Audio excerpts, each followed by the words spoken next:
Chapter 4. Example of Saint Isidora. This holy virgin lived in the convent of Tabenna in Egypt. She was one of a community of 400 sisters. Such was her love of humiliation and contempt that she courted every way and opportunity of abasing herself. But, as her intention was entirely good, she took care that her follies should all be of an innocent character. She wrapped an old rag around her head, went barefoot, and instead of sitting down at the table like the others, she ate the crumbs which she collected with a sponge and the scrapings of the dishes. All the time she worked at the hardest and lowest work, as if she had been the vilest slave, and no one ever saw her idle a moment. Some of the sisters treated her harshly whenever they met her, thinking her to be insane, and others avoided her because they thought her possessed of the devil. But the humble Isidora never made the least complaint. On the contrary, the more ill usage she got, the more she seemed to be pleased and satisfied. She exercised herself in this way a long time, in what we may call the wise folly of the cross, until God, who exalts the humble, was pleased to manifest her heroic sanctity to a great servant of his, named Pyterion, who had lived many years in the exercise of constant prayer and good works. An angel appeared to him in the desert where he lived, and told him not to think too highly of himself on account of his devotion and good works, that if he would go to the monastery of women at Tabenna, he would find there a person much superior to himself.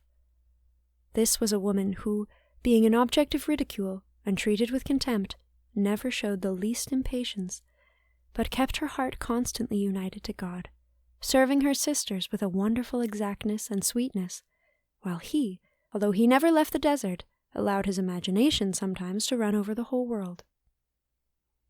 This venerable old man then went to the monastery, where he was well known by reputation, and asked the superior to have all her religious called together, as he had a special reason for wishing to see them.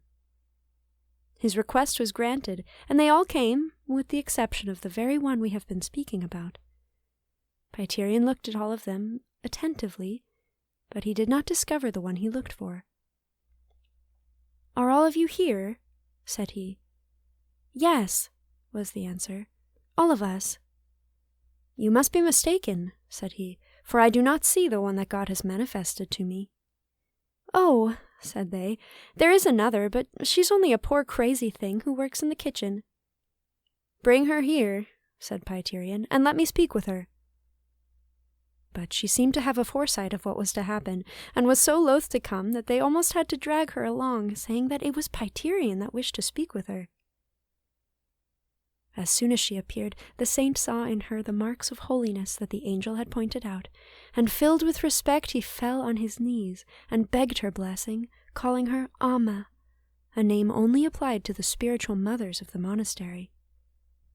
She, on her part, fell on her knees and humbly begged his blessing, thinking him superior to herself and her master in goodness. All the religious were filled with astonishment at such a sight. A venerable old man on his knees before one whom they considered a poor crazy creature. They could not believe their eyes. "Father," they cried, "what makes you do so? Don't you know she is only a fool?" "You are the fools," said Pyterion. "She is better than you and better than I. She is a true mother in holiness, and would to God that at the day of judgment I may appear as loaded with merit as she is." At this answer they saw how much they had been deceived, and were touched to the heart, and confessed humbly all the abuse and harsh treatment they had inflicted upon her. Pyterion prayed for them, had a long conversation with the humble Isidora, and went away, finding herself after this the object of great respect and veneration on the part of the good sisters. She began to feel uneasy. She knew that labor and contempt were much better for her soul, and made her dearer to God. She could not endure to be thought much of, so she soon left the place, and went off where she was unknown, and where, no doubt, she lived the same kind of life of contempt and humility as before.